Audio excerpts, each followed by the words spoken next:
Most people spend their whole lives dreaming about a private island where the world can't reach them. A select few actually go out and buy one, and the celebrities who own them have stories behind those purchases that go far deeper than money. Hidden motives, quiet power moves, decisions that still don't fully make sense years later. Today, we're pulling back the curtain on some of the most fascinating ones, and trust us, a few of these will genuinely surprise you. Mel Gibson bought one of the world's largest private islands, then basically vanished into it.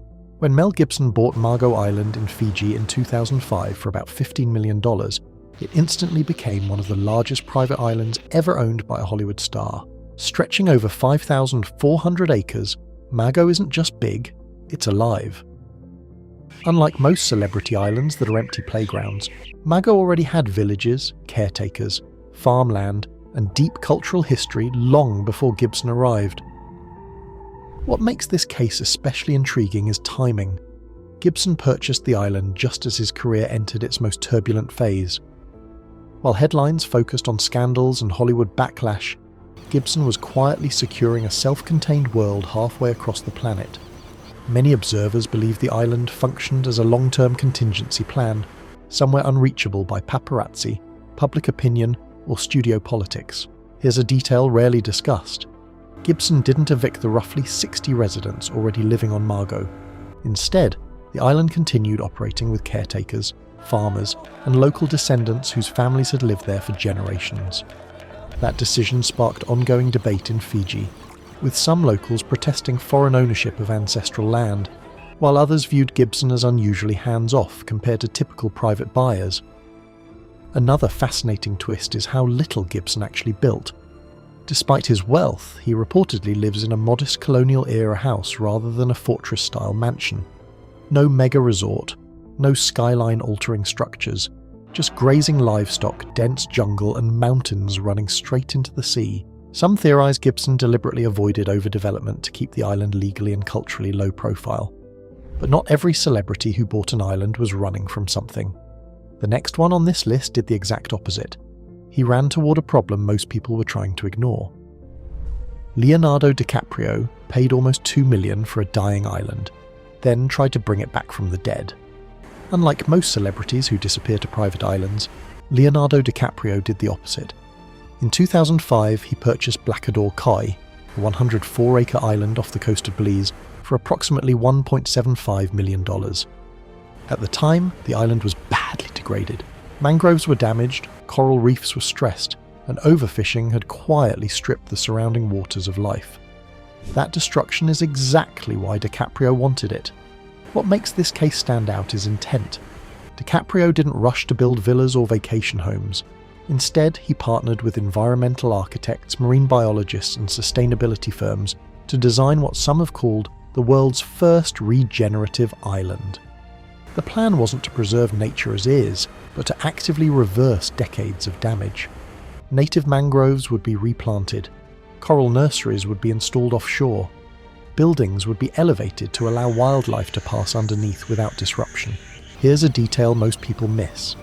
The island's entire water system was designed to rely on captured rainwater, even for luxury features like infinity pools.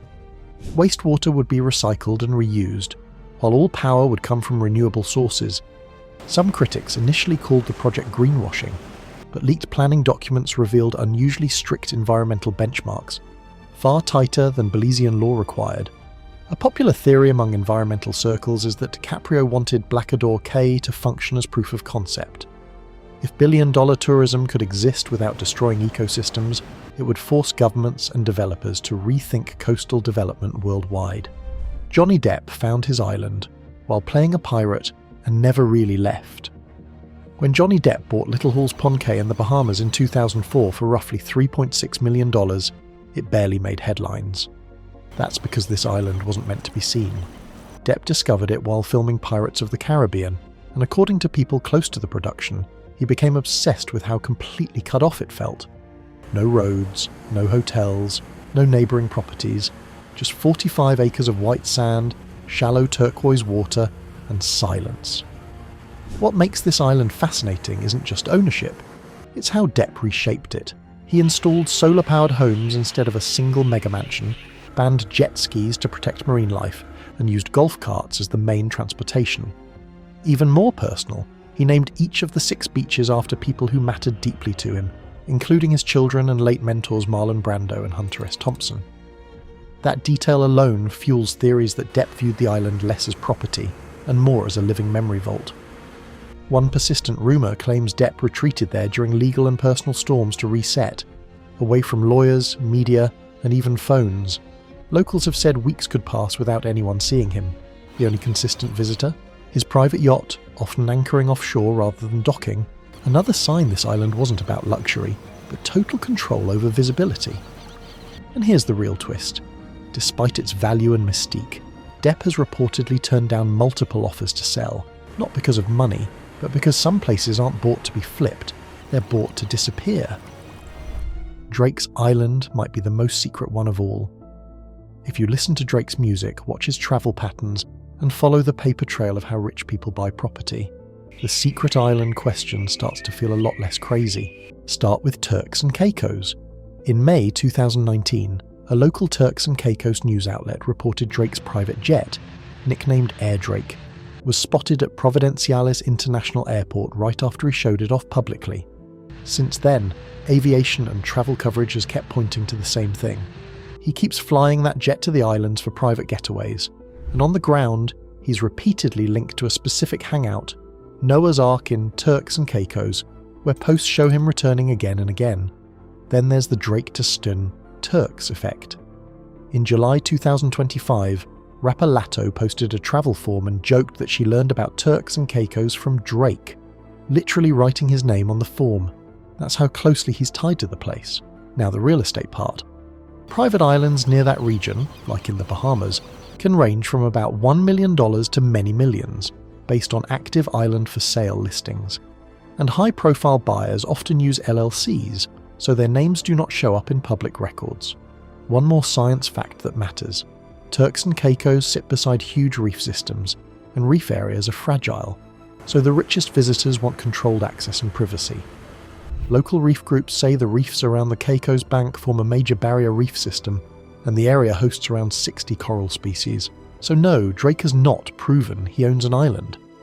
But when someone keeps flying a private jet to the same islands and lives like a local celebrity there, at some point, people stop asking if he could buy one, and start wondering whether he already did. Nicolas Cage bought a private island and then did absolutely nothing with it. When Nicolas Cage purchased Leaf Cay in the Exuma chain of the Bahamas in 2004 for roughly $3 million, it barely registered as news. Mostly because Cage was buying everything at the time: castles, mansions, rare artifacts. But Leaf Cay stands apart from his other purchases because, unlike them, he never tried to turn it into anything. Leaf Cay spans about 45 acres and sits nearly 85 miles from Nassau, surrounded by shallow reefs and waters so clear they appear unreal from the air.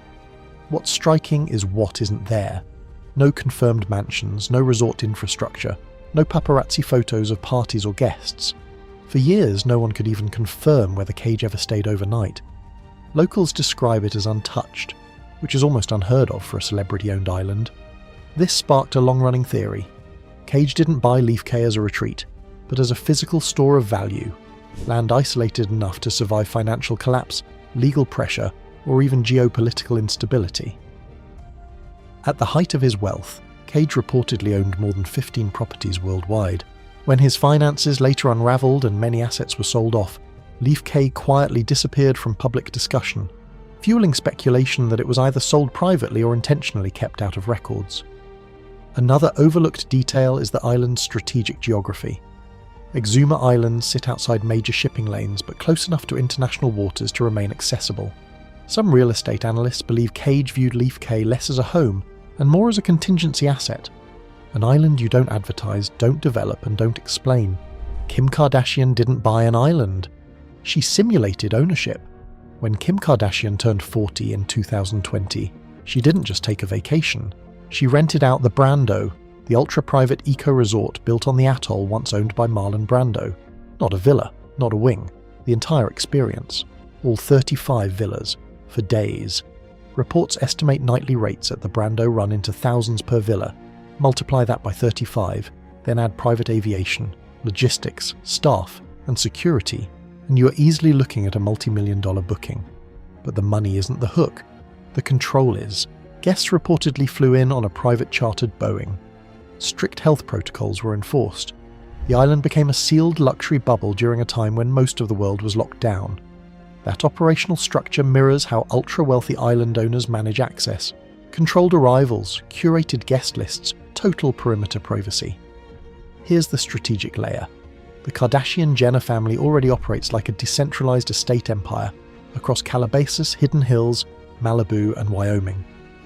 A private island would centralize what they currently spread across states: security, seclusion, and brand-managed space. Real estate analysts have quietly noted that high-net-worth families often test locations before buying.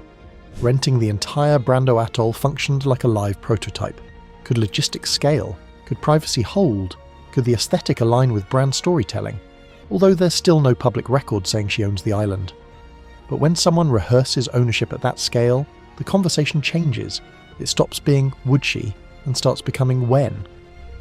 Travis Scott lives the island pattern without the deed. Travis Scott lives like someone who might have secretly bought a private island. Major outlets have reported his big real estate moves, like the $23.5 million modern mansion he bought in Brentwood, Los Angeles in June 2020. His tours also bring in huge money. Forbes notes his Astroworld tour grossed $53.5 million in 2019. And in November 2025, Complex reported his Circus Maximus tour ended with a reported $265 million gross. Now look at the island habit. In May 2018, reports said Travis and Kylie Jenner vacationed in Turks and Caicos, staying at the luxury resort Manara on Providenciales. That kind of trip fits the private island lifestyle, even if it's still a rental. And the science matters here. Turks and Caicos is low-lying and formed by coral reefs, with the highest point only about 50 meters high. The nearby Caicos Bank covers about 1,700 square miles, is often under 20 feet deep, and supports about 60 coral species. So far, Travis has not publicly acknowledged owning an island. But when someone keeps buying trophy homes and keeps choosing Caribbean privacy, people start thinking, is he still renting or quietly shopping? David Copperfield owns a private island, where everything, including reality, is carefully controlled. Most celebrity islands are about hiding. David Copperfield took a different route. He turned his into a performance. Beginning in the mid-1990s, Copperfield quietly assembled Musha Cay in the Exuma chain of the Bahamas, eventually spanning roughly 700 acres, a portfolio that reportedly cost him in the range of $50 million in total. This wasn't a single purchase. It was a slow, deliberate accumulation, methodical and unhurried, like a trick unfolding over years before anyone noticed the reveal.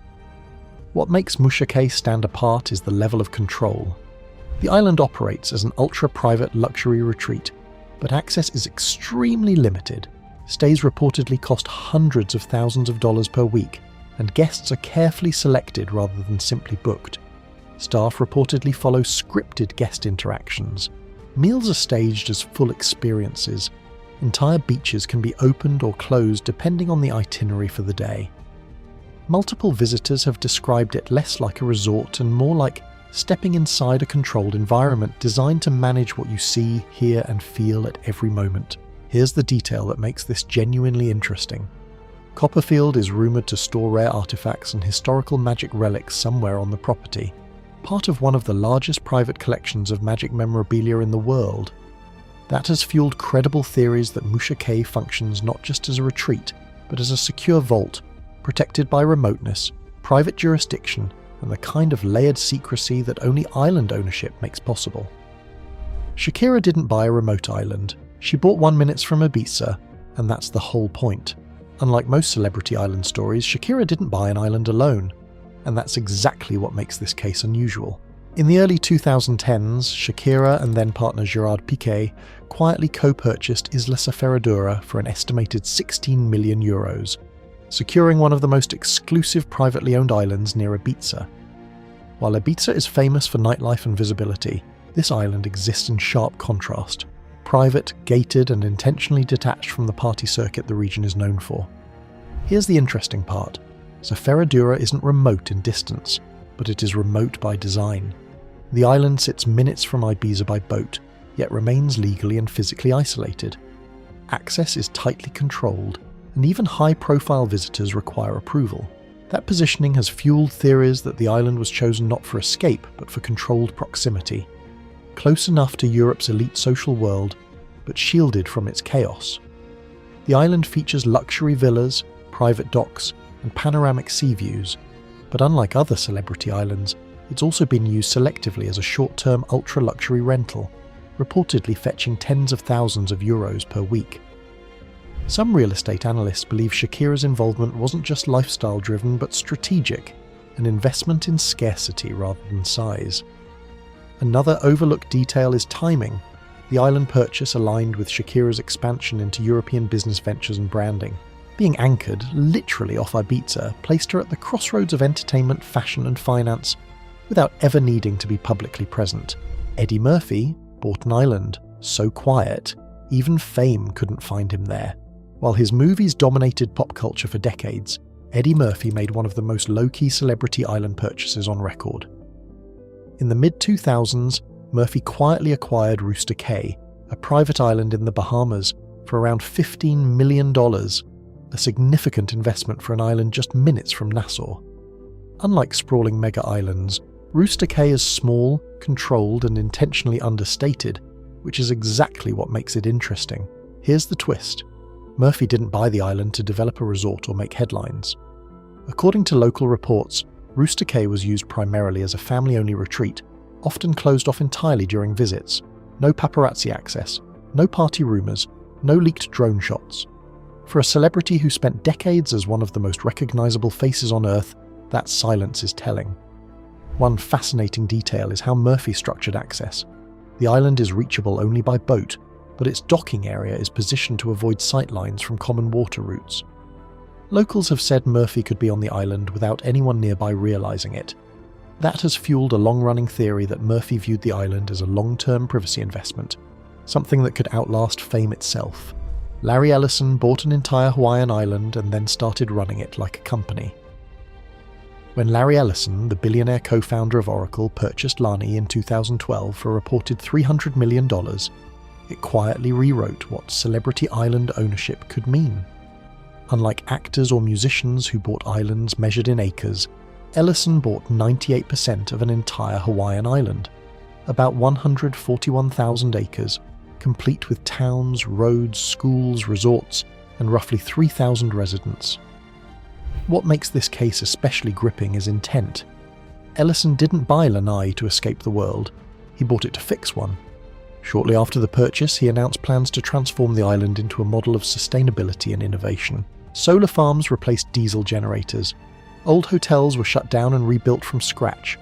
Agriculture experiments were launched to reduce food imports, including high-tech hydroponic farms designed to grow produce year-round in volcanic soil. Here's the controversial part. Ellison became, in effect, the island's primary decision-maker. That sparked intense debate. Supporters claimed Lanai gained jobs, infrastructure and global attention. Critics argued that private ownership of nearly an entire island blurred the line between visionary investment and soft colonization. Some residents welcomed the upgrades, others worried about rising costs and cultural erosion. One persistent theory is that Lanai functions as a real-world beta test for future smart cities, privately run, technologically optimized, and insulated from mainland bureaucracy. Ellison himself has hinted at wanting to prove that large-scale systems work better when designed from the ground up. Mark Zuckerberg has been quietly building something on a Hawaiian island, and locals are starting to ask questions. When Mark Zuckerberg began quietly acquiring land on Kauai, Hawaii, many assumed it was just another billionaire vacation move. That assumption didn't last long. Over several years, Zuckerberg purchased hundreds of acres along Kauai's North Shore for $170 million across multiple transactions, eventually fencing off large sections, tightening access, and enforcing some of the strictest privacy protocols ever linked to a celebrity-owned property. Here's what makes this case different. Zuckerberg didn't just buy land, he bought legal leverage. Much of the property came with complex ancestral land claims, and his legal team worked aggressively to consolidate ownership. That sparked public backlash and protests from locals who accused him of using obscure property laws to force buyouts. Zuckerberg later paused those efforts and stated he wanted to respect native Hawaiian heritage, but the episode revealed how high-stakes island ownership can quietly become. Another rarely discussed detail is infrastructure. Reports describe underground structures, self-contained water systems, independent energy sources, and agricultural zones designed to make the property functional, even if cut off from external supply chains. This fueled widespread theories that Zuckerberg's Kauai estate doubles as a long-term contingency compound, not just a retreat. No confirmation has ever been given, but the design choices raised eyebrows among security analysts. If you had your own private island, what would you do with it? Let me know in the comments below, and who knows, maybe one day we'll all be watching the sunset from our own little slice of heaven.